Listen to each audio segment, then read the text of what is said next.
I am Carl Cervantes. I'm a Sagittarius. Well, that's actually interesting. I did peg you as a Sagittarius.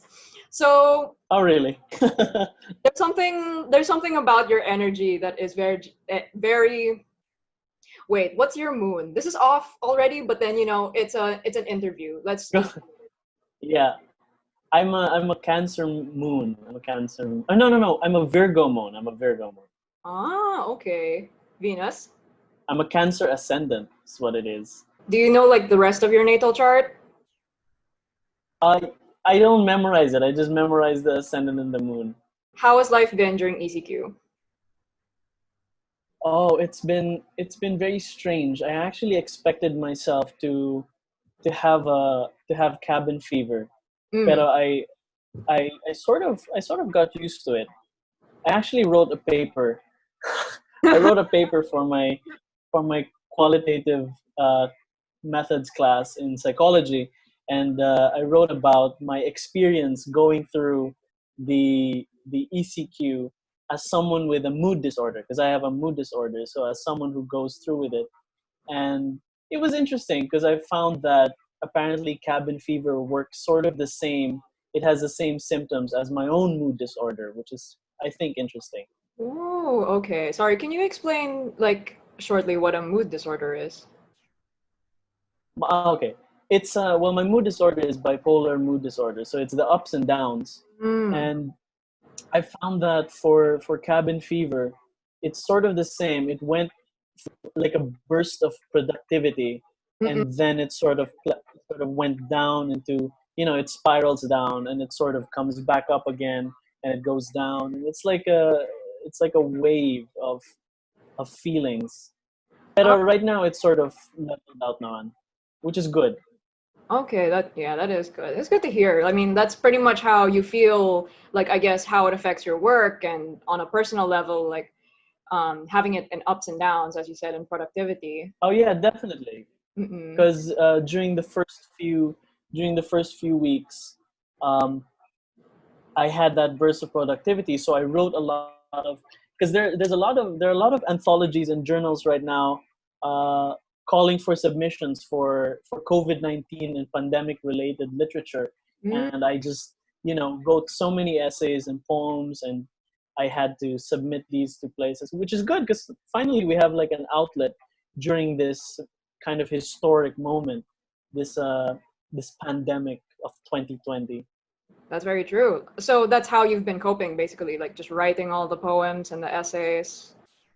Yeah, that's how I've been coping. Right. Although as a creative who makes zines, I haven't really made any zines, and I sort of lost interest after around the third week. Medyo it went down. My productivity went down. Like what I was saying, like the mood going down, Mm-mm. and I sort of became lethargic, and I lost interest in a lot of things. Yeah, I think that's how a lot of people, not just us creatives, but then Yeah, people in general, they've been saying, "Oh my God, nobody knows what day it is anymore." So, right, right, yeah. right. Where And have it's scary because, like, you know that something is going on outside, hmm, and you know that a lot of people are suffering, so you're filled with anxiety outside and inside, so it's very strange. yeah, yeah, that's very true. Sorry, where have you been submitting your writings though? In case anyone's interested. Just there's this anthology called Maramihan Anthology. They're calling for queer literature, and there's another one, it's a CCP. They're calling for literature related to traveling. I don't know if the deadline already passed, but I submitted to those, and I submitted to Likhaan. I think it's the 19th. I don't know if it's the 19th or 20th. I think it's the 19th. Okay, And so I mhm. submitted to other journals. I just forgot I forgot the names. Well, at least those are good leads if anyone, plans, if any of our viewers want to submit to anything. For So, sure, yeah. yeah, right. So speaking of which, can you actually explain the products that you'll be featuring on our store this week? Right. Let me show them right here. Mhm. I have the zines that I have are very eclectic. So they're they're different kinds of uh, bizarre and romantic. So I Mm. have this one is my favorite. It's a manifesto of chaos magic. Chaos magic is a kind of uh, is a form of actual practice that it's not Wiccan. It's different from witchcraft. It's different from other forms of magic. This one you take from different disciplines and you put it together and see what works for you.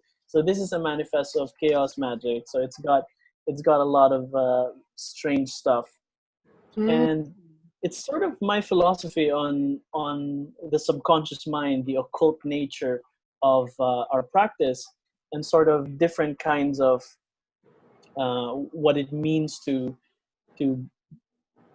what it means to be spiritual in a sense of alternative spirituality. Mm. So just a lot of interesting reading.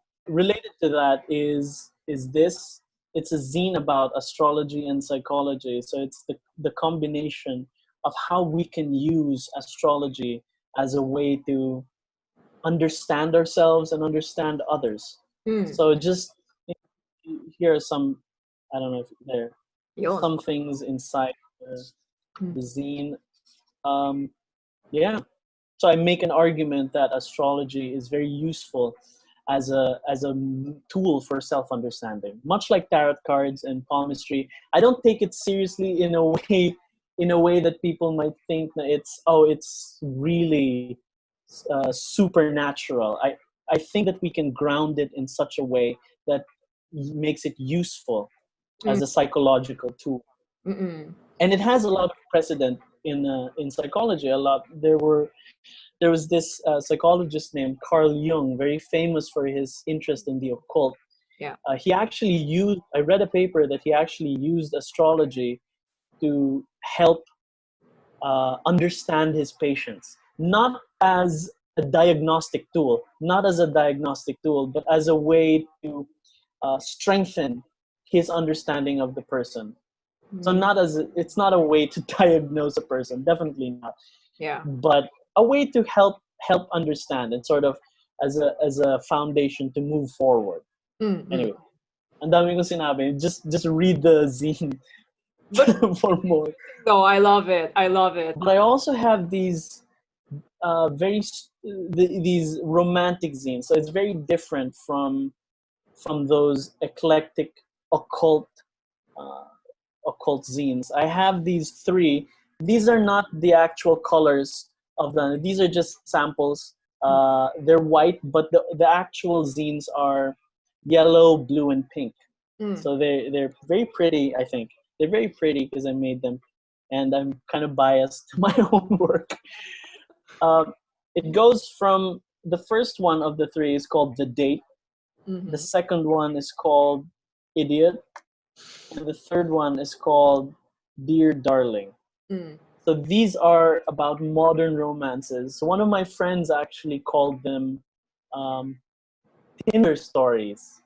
Tinder stories, Oh my God. Mm-hmm. which is kind of accurate. Which is kind of accurate because the date is about should you start off as friends or should you start off as knowing that you're going somewhere, that that you're going somewhere. So those are two different ways to approach a first date, right?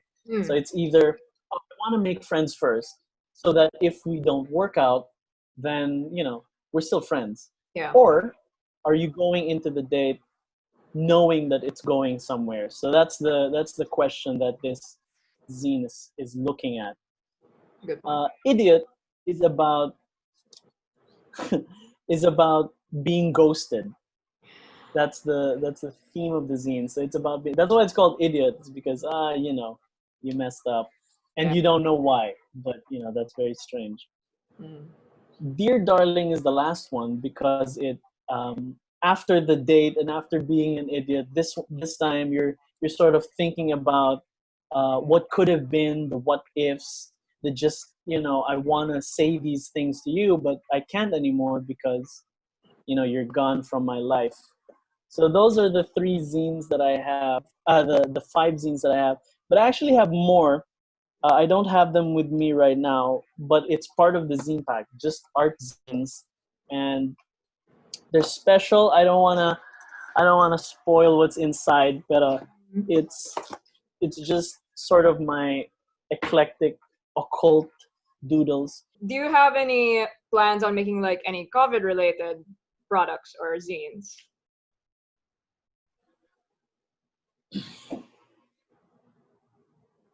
I am interested in making one.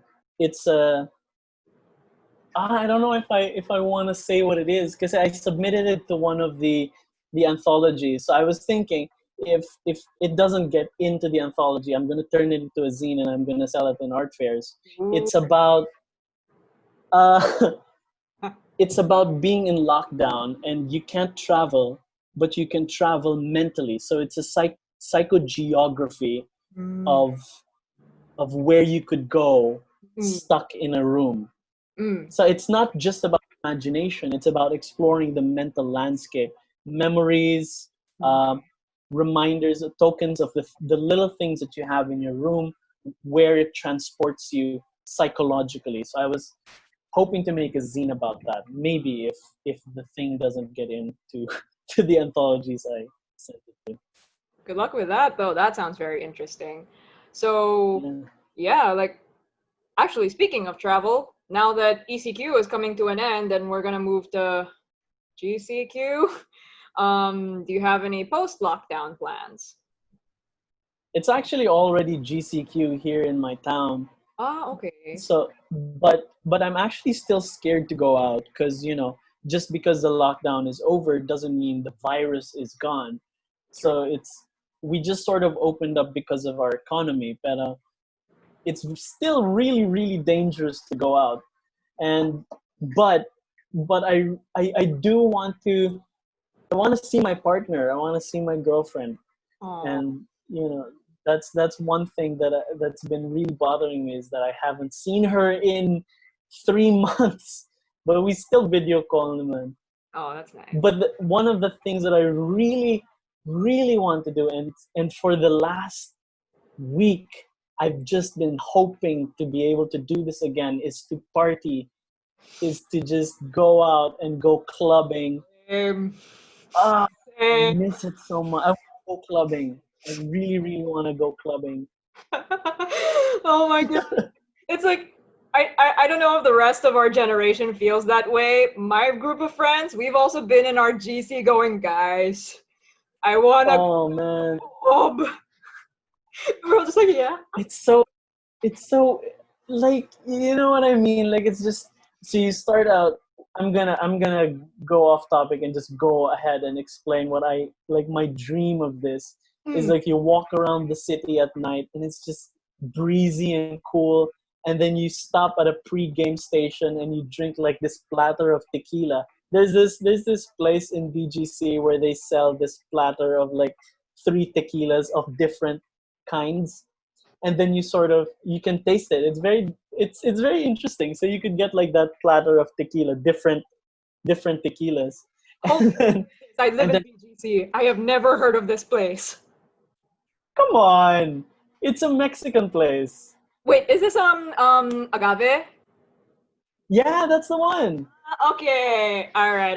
Yeah, I didn't know you could get tequila platters.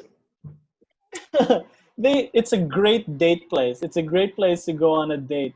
Mm-mm. Like, you just go there, get the platter of tequila and just Get shit. chug it down. Yeah. So, but that's like the pre-game place. That's the pre-game place, and then you walk to the palace, and then you just. My favorite place is Yes Please, because that's where I used to spend most of my time. Oh, have you seen the game Barcade? It's in that area. Barcade, yeah, versus Barcade. Yeah. It's pretty cool there. Thank you so much, Carl. To everyone, please check out his stuff. We'll be posting it uh later today, and just keep an eye out. Follow at Ginoong Cervantes on IG, and we'll be seeing you in the next interview.